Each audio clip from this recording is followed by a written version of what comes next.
Laptop damage అయినా కానీ చాలా మంది అలానే యూజ్ చేస్తారు. అలాంటి వాళ్ళ కోసము ఈ వీడియో అంకితము. అలాంటి వాళ్ళ కోసము ఈ వీడియోను షేర్ చేయండి. ఎందుకంటే ఈ ల్యాప్టాప్ స్క్రీన్ సైడ్ ఇంజు డ్యామేజ్ అయినా కానీ కస్టమర్ అలానే యూజ్ చేయడం వల్ల ఈ ల్యాప్టాప్ అనేది డెడ్ అయింది. ఎందుకు డెడ్ అయిందంటే ల్యాప్టాప్ లో ఇంజు ప్రాబ్లం వచ్చినప్పుడు కస్టమర్ ల్యాప్టాప్ ను ఓపెన్ క్లోజ్ చేసినప్పుడు ఏమైతుందంటే ఈ మెటల్ ర్యాపిడ్ జరిగి ఇక్కడ కేబుల్ అనేది బర్న్ అయింది. ఇక్కడ బర్న్ అవడమే కాకుండా ఈ ప్లేస్ లో కూడా బర్న్ అయింది. ఇలా రెండు ప్లేసులలో బర్న్ అయినప్పుడు మదర్ బోర్డు ప్రాసెసర్ కూడా ఫెయిల్యూర్ అయిపోయింది.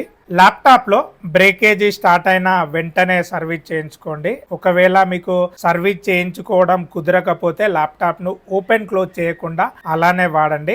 అంతేగాని మీరు నెగ్లెక్ట్ చేస్తే మాత్రము కొన్నిసార్లు స్క్రీన్ పోయే అవకాశం ఉంటుంది.